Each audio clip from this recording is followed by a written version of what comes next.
You know the vibes. We're back for another week, the Hoop Genius podcast. Myself, Mo Mooncey, alongside the legend that is BJ Armstrong. BJ, what a weekend it's been around the NBA. How are you doing? Mo, where do we start? You know what? You got on green, so let's start there, Mo. There's only one place to start. And for once, I'm not stressing. For once, I'm happy. For once, I'm in a good mood. Yes. Jason Tatum. Yes. 50-piece special order down in Washington, D.C. Kyle Kuzma may have the answers for him. Jason Tatum, the second player in Celtics history to record 45-plus points and 10-plus rebounds and 5-plus assists. Who's the other? You know who the other is. If you had to guess who the other is, who are you going with? Who else? Does it sound like this, Mo? Tweet. Fun fact for you. At the Twitter headquarters, the logo of Twitter, you know Twitter, the logo of the app is a bird. It's actually called Larry. They call the logo of the Twitter app Larry, named after Larry Bird, because the founder is a big Larry Bird fan. But yes, sir. A little bit of basketball trivia to get you started on a Monday morning. The Boston Celtics, led by Jason Tatum, got a big win on Sunday night. I just wanted to say that. They'll probably lose their next 3 games or something because that's how the season has gone. And Jason Tatum was going off. He had like 48 on 9 of 14 shooting from deep. The Celtics were up 20. And with 5 minutes left, I was still watching, convinced that they would find a way to throw the lead away. So that's how my Sunday night went. But there was a lot of action around the NBA. Let's run through it all. I need to go to South Beach. We need to talk about the Miami Heat, who have won 7 of their last 9. Bam Adebayo looking beast mode since he's returned. Jimmy Butler, who's broken LeBron James's record for triple doubles as a member of the Miami Heat, and he's done it in 100 less games than it took LeBron. They're looking good. They're looking scary. But then they were up 20 points against the Lakers. Up 20 points against the Lakers. Up 20 points. And then with about 5 minutes left in the fourth, the Lakers started to come back. And the game was decided by just a single possession. What's your take on, firstly, the Miami Heat? Because I'm saying they could sneak out the Eastern Conference right now. But then the LA Lakers, because Anthony Davis is rumored to be coming back very soon. It could be the next game he's back on the court. So what's your takes on that? Well, Mo, I can't keep track now of the Eastern Conference. Because as I was watching the game, Mo, I realized we're talking about the first place Miami Heat. They are in first place right now. Tied up, yep. Yes, with this win. And give the Miami Heat credit. They have, like all teams, they figured out how to string this thing along, continue to pile up the wins in spite of all of the obstacles they are facing, and give them credit. Nice win. I thought they got a little bored there towards the end of the game. Maybe they didn't close it out the way they would have liked to close it out. But overall, I thought it was a convincing win because they clearly looked like the more dominant team. And they had full control of the game until late. And give the Lakers credit for playing it out to the final whistle. You know, they played it all the way through. But overall, Miami looked terrific. I thought they played well. Jimmy Butler was excellent and was a really nice win. And again, the city of Miami wins prior to the game. Listen. Saturday nights in South Beach strike once again. And you'd think a veteran squad like the Lakers, you know, wouldn't fall for that trap. But you know, speaking of the Miami Heat, they've shot up to first in the Eastern Conference now. They've leapfrogged the Chicago Bulls, who took a loss at the hands of the Orlando Magic last night. DeMar DeRozan. Shout out to JD. Shout out to JD. Shout out to our boy JD. DeMar DeRozan very unhappy. He was trying to kick off with Mo Wagner. He got dunked on by the young kid, Jalen Suggs. Let's just talk about that dunk for a second. Not the 360 dunk that he had, but when Jalen Suggs splits the 2 defenders off the pick and roll and then rises up, hangs in the air for a hot minute, sees DeMar DeRozan on the bucket and throws it down on his head. I feel like people have forgotten about Jalen Suggs a little bit because, Cade and all these other guys have got so much attention coming out of the draft. Suggs obviously missed a lot of time, so. Yeah, I think you said it right there, Mo. Suggs has missed a lot of time due to injury, and he's back. But when he's healthy and he's playing, you can see what he could be. He's a very explosive point guard. He's fearless. Played American football here, Mo, and was really good. All-American. Probably could have eventually probably played in the NFL. He's that level of athlete. And you could see, Mo, he's one of those players that people have kind of forgotten, but there was a reason he was drafted where he was drafted. And more importantly, Mo, he's a really, really good player. Has terrific leadership as a young player, a young point guard. And I think he's going to be fine. And tonight he had a couple of highlight plays, right? In addition to that dunk that he had over DeMar, he had a 360 dunk as well that was in the highlights. So, give them credit. They're young guys, Mo Bamba, Cole Anthony. They're young guys who are really starting to put together a few games here and there, which is a very good sign for young players. And I'm like what I'm seeing from their young guys. And with another draft or two, look like they could do something. So that should make JD happy. It's been a tough go at it down there in Orlando, but give them credit. I thought Jalen Suggs tonight really stepped up to the plate against the Chicago Bulls. And right now, my Bullies, they're struggling. We got to talk about them. Yeah, 3-7 right now. 3-7 over the last 10. And now they're going to be without Alex Caruso, who's broken his wrist after that foul from Grayson Allen. We got to talk about that for a second because that's what everyone's been talking about. What's your take on that? Because Grayson Allen, although he hasn't done a lot like that since he's in the NBA, well, actually a few nights before he did something like that against the Lakers, but in college, he has a reputation for being what some would call a dirty player, try to trip up a few guys. Donovan Mitchell and him have a history of him trying to trip up Spider and, not getting on well together. So what do you think about that whole situation with Alex Caruso and that foul that ended up breaking his wrist and now he's going to miss at least 8 weeks? Well, Mo, I never like to see players get hurt. And every night when you go out there and play, you take a chance of getting injured, and that's part of the game. However, you try to play the game with a level of integrity. You realize that there are going to be things that's going to happen.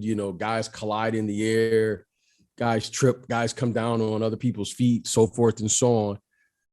But when you do unnecessary things or excessive fouls like that, you can really injure someone. And unfortunately, Caruso was just getting back. I mean, he missed, about a month or so due to protocols and other things. I think a hamstring or something he had going on. And then suddenly this happened. So very unfortunate. And, I just, sometimes you get in the heat of the moment and things happen. But the play didn't look good, Mo. I wasn't there at the game. It didn't look good. Very unfortunate. And let's just hope that Caruso can get back because, he's a terrific player. The Bulls clearly need him. And I say we, the league and all of us basketball fans, we just won't tolerate that type of behavior. This is you want to take care of one another. You want to play hard. You want to commit, hard fouls, right? That's part of the game. But to try to hurt someone, I don't want to think that someone tried to hurt someone, but it was a very unfortunate play. And I just hope Caruso can get back and get back to the lineup sooner rather than later. Well, here's my thing. If you go on YouTube and you type in Grayson Allen, right? And you can find a video that's 7 minutes long that's called Grayson Allen Dirty Plays Compilation 2022. And then you can find another video from 3 years ago that's 5 minutes long of Grayson Allen Dirty Plays and Moments. Maybe it's time to start looking at this guy under a bit of a microscope and thinking maybe he needs to be punished more severely than just the 1 game ejection suspension that he's received, because this isn't an anomaly. This isn't an accident. He's clearly been doing this throughout his career. There's videos from 2 years ago, 3 years ago of him doing the same. He even did it in Summer League and got ejected. I think it was in a game against the Celtics. I remember watching. And so I'm not a fan. He's one of my least favorite players in the NBA. And, I think the punishment should be hard. I think he should be out as long as Caruso's out. That should be the suspension. When Caruso's back in the league and playing, you can be back in the league and playing because, when I was in law school, they talked about this thing called a duty of care. You have, if you're in the business, if you're in the world, et cetera, you have a duty of care to your fellow human beings to ensure their safety. What he did, that play that he made, was not a play ensuring the safety of Alex Caruso or the other players out there on the court. So we are going to keep it moving because as much as we could talk about the negatives, let's talk about the positives. Last night, once again, two of the young faces of the league went head to head. Two of your favorite players, two of my favorite players, Ja Morant and the Memphis Grizzlies, went to Dallas to take on the Mavericks. Ja had 35, 13, and 6. Luka had 37, 11, and 9. Now, we're not going to talk too much about Ja Morant because tomorrow we're joined by a very special guest. Mr. Who we got? B Knight. Mr. The voice of the Grizzlies. Mr. Played in the NBA and now he drops the gems and knowledge about the players in the NBA. Brevin Knight will be joining us on the show to give us an inside look at the Memphis Grizzlies. If you guys didn't know, he's the color commentator for the Memphis Grizzlies on Bally Sports. So we're not going to dive too deep into them. The Dallas defense once again looked elite, and we've discussed that on previous episodes, so you can go back and check that. But here's the question for you, BJ. If you were starting a franchise today, which one of those guys are you taking? Today, Ja Morant. Today, I would Ja Morant. And simply because of the following. I think overall, as far as defensively, he's a more active player on the defensive end than Luka Doncic. And Luka is everything you could ask as a lead guard, as a big guard. He can score, he can pass, he can see over the top. He's got a post game. But Luka has really shown the inability right now to do two things. One, he's not always in tip-top shape for whatever the reason. Hey, I can't knock him for that. I can relate. Okay, we could relate. But at some point, he comes into camp out of shape and he plays himself in the shape. And when you're young, you can get away with that. Now, as he's rounding into shape right now, you could see the difference between the early Dallas Mavericks and where they're at now. At some point, Mo, we're going to ask him to have a little discipline to come in camp in shape and not get that far out of shape. Because at some point, it's not going to happen for him. Now, as you can see, Luka's talent, I have nothing. I have nothing to say. So if you're just saying right now, based on what it is, Ja Morant is going to give you more consistent effort, especially on the defensive end. Now, Luka is bigger. Luka can operate from different areas. And Luka should be a more efficient player, especially on the offensive end because of his ability to post.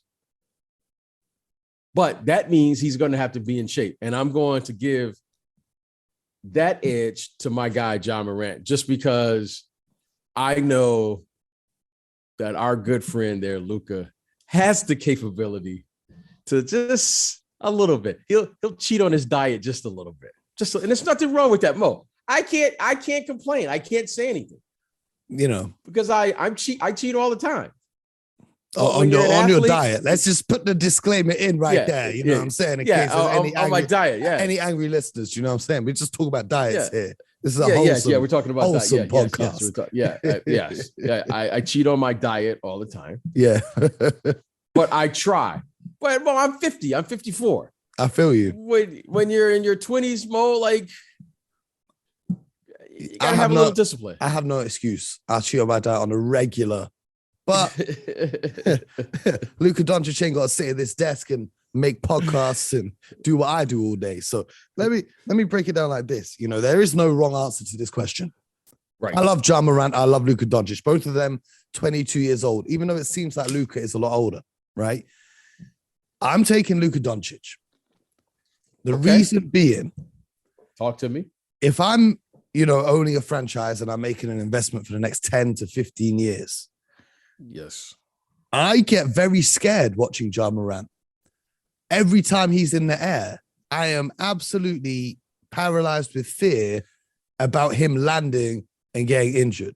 Luka Doncic may be out of shape, but I know he ain't going to land and get injured in the way that someone like Ja Morant can when he's 4,000 feet in the sky, jumping over 10 defenders, throwing down a dunk and landing on one leg. That's the part that worries me, is the longevity of it. Right now, 100%, the more active defender, he puts the fans in seats, plays amazing basketball. But we've seen with athletes, especially at the point guard position, who can fly like this. I'm talking about D Rose, amazing. MVP, one of the best point guards we've seen. Unfortunately, his prime was cut short by injury. John Wall, we've seen him fly down the court. We've seen him doing those 360 layups before Ja Morant was even in high school. We've seen him flying about the court.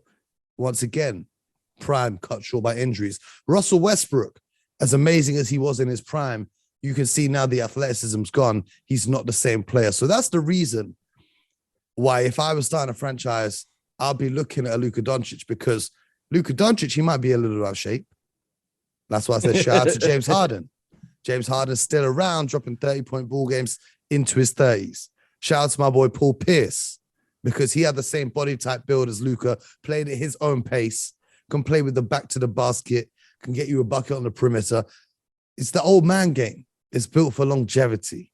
But there's no wrong answer. I'm not mad either way, because if you're starting a franchise with either of those guys, you're going to be competing for the next 10, 15 years.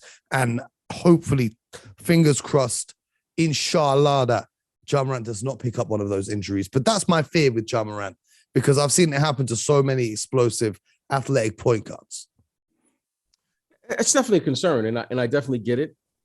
I think you hit it right on. When you are moving at that pace, when you're moving at that speed and as athletic, without question. But when you're not in good shape, though, Mo, you also increase your chances of getting hurt. And you can see the little nagging things that have kept Luka out over the years. Ankle injury here, calf injury there, back here, neck, and all of these things, these little injuries. Now, he's able to play through them now because he's young enough. But at some point, Mo, unless he improves his diet, if Luka comes into camp in top-notch shape, we're not even having this discussion. Do you think? Because I agree. I say this. I agree. It's easier to build a team around a bigger point guard than it is a smaller one. Now, yeah. Luka, if he comes into camp in shape, without question, you're going to take a 6'8", 6'9", whatever it is. Big body. Point guard, he's a big body. I mean, come on. If he's in tip-top shape, this is not even a question. However, based on what we've seen on the floor, and that's my only concern. This is what I was going to ask. Do you think that is a fit in terms of, I was listening to our friend Brendan Sir and his Coaching You podcast with Jeff Van Gundy the other day, and Jeff was talking about when he was coaching Knicks, guys had to come into camp under a certain body fat or they wouldn't see the floor. And that's the thing that Pat Riley carries with the Miami Heat to this day, the conditioning, saying if you're not under this body fat, I don't care who you are, even if you're Shaquille O'Neal and you've just won a championship, you have to be under this body fat. You have to be able to make these sprints in this many seconds. Do you think it's a fit that if Luka Doncic played for a Pat Riley team, that he would actually have to come in and he would be better disciplined? Do you think it's a culture thing over there in the Mavericks who have said, hey, listen, you're 22, you've carried us into the playoffs, you've hit game winners, you're a big time player, you've been playing pro since you were 16, you do what you're doing. Whereas another franchise might say, hey, listen, we get how talented you are, but we're going to need you to do the following. Get in shape. Well, here's the thing, Mo. And again, I don't want to seem like I'm picking on Luka because, Luka is an extraordinary talent. Make no doubt about it. However, it's very difficult. if impossible, to win a championship without being a professional and having the discipline to, at the very least, show up in peak condition. Now, we can all tolerate and live with you may miss shots. You may not play well. You may have a bad matchup. However, Mo, it's unacceptable when you're not in the proper condition to give the effort necessary to win the game. Okay, there's two things, Mo, that every player, I don't care if you're the best player on the team or the last guy on the team, you have a responsibility to give the effort and energy necessary to play and give your very best when you're out there on the floor. Now, just because you're talented, if you are not in peak condition, Mo, game off. Game off. Game off. Is it not crazy to you that the Luka that we've seen so far, and as great as he's been, has never been in peak condition, though? Yeah, exactly. Listen, one of my favorite players right now is Joel Embiid. I was just about to that was the criticism of him just a year or two ago. Imagine Joel Embiid right now is unstoppable. And everybody in the league knows he's unstoppable and he's only about 70% in shape right now. What if he was in Giannis type condition or Steph Curry type condition? Crazy. Because last night, last night, once again, Joel Embiid led the Sixers to a win on the road with 38 points, 12 rebounds, 6 assists. Man, this man has been on an unstoppable tear. Unstoppable tear. And the Philadelphia 76ers are 7-3 over the last 10. They've moved up into the top 6 seeds now in the Eastern Conference.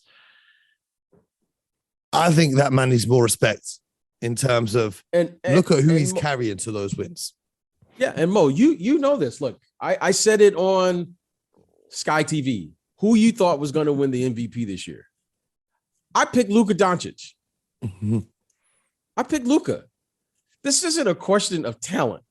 Yeah. When Luka comes to the NBA in peak shape, he's going to go through this league like we haven't seen because of his skill set and his ability. But I'm challenging him to be in that level of condition. I hear you. Like that Kobe Bryant type conditioning, that Michael Jordan type of conditioning, the conditioning that where he is an elite level. Because if you can have his talent with his discipline and focus and in shape, game over. You talk about fun. That's going to be a fun season in the NBA. Talking about players who play themselves into shape, it gets a bit harder as you get older, and James Harden is finding that out at the age of 32. The Nets lost on the road to the Minnesota Timberwolves. Harden only had 13 points, 4 of 30 from the field, 1 of 4 from downtown. Kyrie had 30, but they took the loss. Carl-Anthony Towns, D'Angelo Russell both had 23, and the Ant-Man dropped 25 for the Timberwolves. Yes. I like what the Timberwolves are doing. We can talk about the Nets all day long, and people love to talk about that. The Timberwolves are a 500 team this season. They're going to be comfortably in the play-in. They're playing some nice defense as a unit. Coach Chris Finch is doing a great job with them. I feel that Ant-Man is, that star presence there now. That energy there now. He's the leader he's communicating on the court. They still have some ways to go as individual defenders, but as a team, I think they're getting it done. Just around the league a little bit more. Nikola Jokic had 34, 9, and 8 again, almost a triple-double, 2 steals and a block to go with it in the win over your Detroit Pistons. The Golden State Warriors escaped with a 2-point win over the Utah Jazz. The Hawks took a win. They've been picking up some wins recently. Trae Young had 30. They picked up a win. And the Portland Trailblazers, they picked up another win. It's a nice win. Anthony Simons and Nazir Little both getting 19 points. The Portland Trailblazers have put together a nice run of form without Damian Lillard. But I've got one last question for you today, BJ. Yes. I was listening to my man KG on his new show. Okay. And he was talking about, and by the way, we forgot to talk about RJ Barrett and the Knicks, but you should have been locked in with us on Sky Sports as we did a live watch along. Right. So we ain't even going to give you that right now. You got to stay locked into the social so you know where to find us. But anyway, I was listening to my man KG and Paul Pierce chop it up the other day on KG's new show. And they were discussing an interesting topic. They said, if you had KD and Giannis playing one-on-one, who's taking a W? And then the conversation led on to, KG said, listen, let's put up 10 mil and let's take 6 of the best players from the NBA. You have to average 20 to qualify, and let's have a one-on-one tournament. He said, let's put them on Alcatraz. Let's give them 6 dribbles each. So it got me thinking, a one-on-one tournament, let's say 8 players to make it a proper tournament, right? Who are the 8 players that you want to see from the NBA right now in that tournament? Because I think KD is a no-brainer. KD and Giannis guaranteed spots. You know, Mo, I'm a little older than you, so I'm going to go back. I remember when they were doing these one-on-one type tournaments, and I remember it's one that's floating out there where you saw Kareem versus Dr. J. Mm-hmm. You know, the bigs are going to win the one-on-one. It's not the sexy thing to say, but the bigs are going to win the one-on-one. They're going to win the one-on-one. So you saying Embiid and Jokic are going to come in, or do you mean Giannis? I'm saying Giannis, Embiid. Who's stopping Embiid on the offensive end? Come on. Another big. KD, LeBron. Who else you want to put out there? Jason Tatum. Whoever else they're not stopping. They're Kyrie. not Kyrie. That's it. Come on. Like you're talking moves, right? You're not stopping the bigs.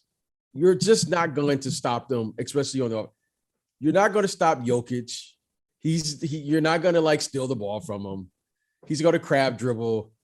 Giannis is probably the most qualified player to win that tournament because he's probably the most versatile defender out of all of the groups. And he has the most realistic chance of at least contesting all the other players, right? No one's going to stop KD. Don't get me wrong, but KD's not stopping them either. Now, could KD roll off 10 in a row? Absolutely, he could. But if he does miss, let's say he goes 9 for 10 from the field. I don't feel confident about him stopping JoJo or Jokic or Giannis. So I had this debate with some friends a couple of years ago, and I remember, you know, when you get into those debates that go on for hours, and they were telling me, this was when Steph Curry was unanimous MVP. They said to me, one-on-one, Steph Curry in his prime would beat Shaq in his prime. And I said to them, listen, Steph Curry in his prime is still not shooting 100% from 3. Because they said 3s are worth more than 2s. I said, yeah, but he's not going to shoot 100% from 3. But Shaq is going to score 100% of his points. Yeah, it's not it's happening. A math game. It's a math game for me. Well, it's not even a math game. It's a matchup. This is the thing that analytics doesn't take into consideration. Look at the matchup. Steph Curry can lose on the flip. The flip goes heads and tails. Shaq gets the ball first. Game is over. There you go. He's going to score 10 in a row. He's going to score 11 in a row, 21 in a row. Shaq is not going to. What is Steph going to do against Shaq? Exactly. Nothing. And don't forget, like, listen. Since we're talking about Shaq,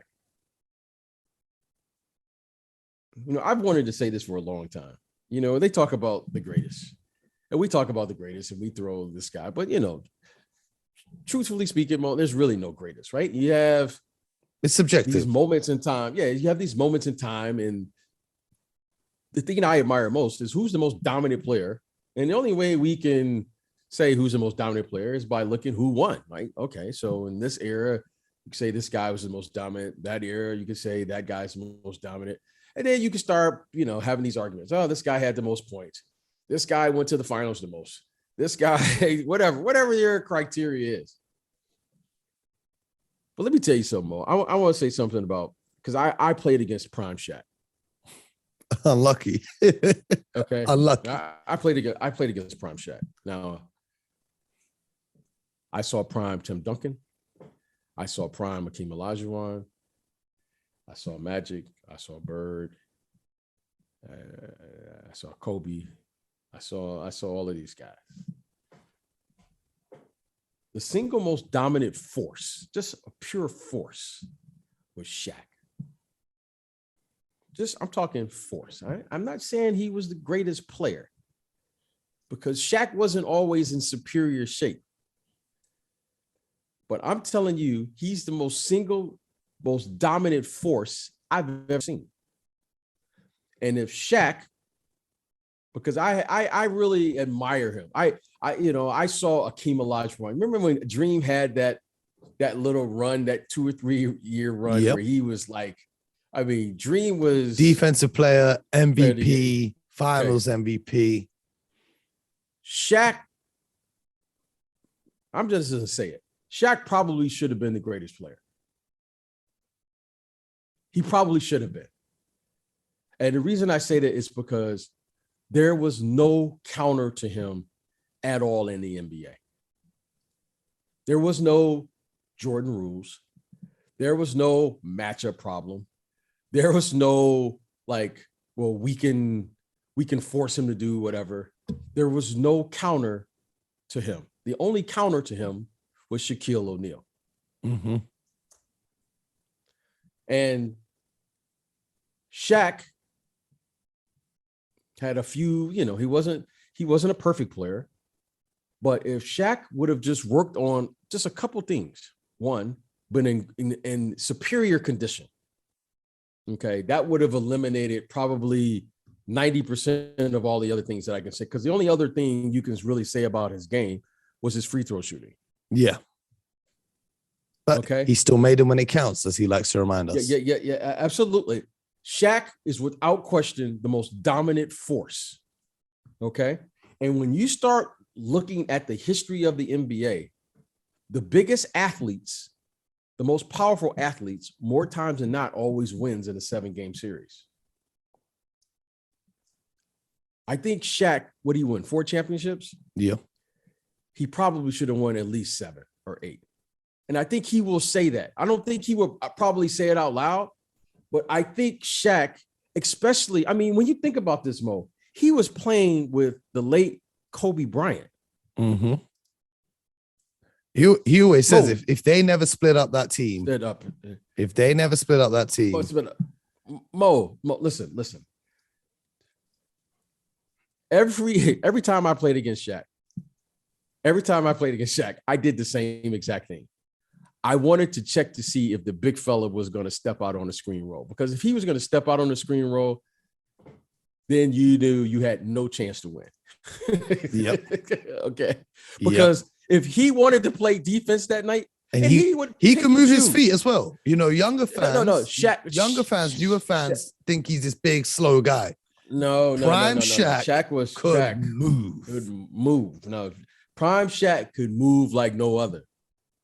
If you would come down and you would just come off the screen to see if the big fella was like, okay, I'm just chilling tonight. Okay, now you got a chance, because the big fella maybe he's not going to turn up the defensive end until the 4th quarter or the 3rd quarter, whenever he feels like it.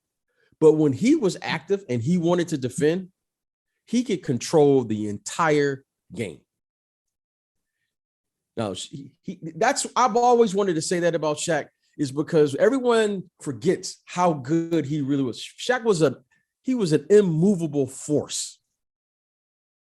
He was a force that I don't care what era he was playing in, but he was not a perfect player because of the things we talk about, free throw shooting, and he wasn't always in superior shape. But when he was in shape, that was 40 and 20 at the very least. Think about that. When he wanted to show up, he could be 40 and 20 just messing around. Mm-hmm. And this is why there was nothing. This is when you said you played against Shaq in his prime. I said unlucky, because I don't think there's a player in NBA history. You said, who do I not want to go up against on the court? I don't want to see him. I don't want any of that problems. It was Shaq. People forget this. And when Michael came back, Shaq was the guy who beat us. Yeah. When he came back, Shaq was 94. Shaq was a serious problem. Thank goodness he didn't. Thank goodness he really is a. When I don't know what's the proper term. If he was mean, Shaq had a mean streak in him too. He had a mean streak, but he was a gentle soul because he could have really hurt somebody. Yeah. He could have really hurt somebody. He hurt plenty of backboards. Yeah, he could have hurt somebody. You know, thank goodness that Lucille, his mom, she raised him the right way because he really could have hurt somebody. Mm-hmm. He was that good. He was that dominant. He was so athletic. He was so strong, and he was quick. I'm telling you, man, he had footwork that was like beyond. He could step out, move. He had it all. Mm-hmm. And, you know, it was incredible to watch him. It was incredible to watch him because he was such a dominant He force. was a superhero. Superhero. Like, he's one of the first players that really got me into watching the NBA when I was a kid. When I seen Shaquille O'Neal, that was like watching a superhero play basketball. But you know, if you guys at home want to be superheroes in your own right, make sure you subscribe, leave us a review, and tell your friends about the show. Because that has been this week's first episode of the Hoop Genius podcast. We're going to be here all week, episodes every morning. Like I said, tomorrow, special guest, we're getting an inside look at the Memphis Grizzlies with Mr. Brevin Knight. BJ and I are going to be here rocking Monday to Friday in your headphones. Every morning when you wake up, you can get a fresh dose of NBA basketball, breaking down the games from last night. Looking forward to two nights' games. BJ, before we go, I'm going to hit you with some games for tonight, and you're going to hit me with just one word. The Knicks and the Cavs. Cavs. Pacers and Pelicans. Pacers. Bulls and the Thunder. Bulls. The Jazz and the Suns. Suns. Okay, we'll see you guys tomorrow. And much like Jason Tatum with his 50-piece special order in Washington, get buckets.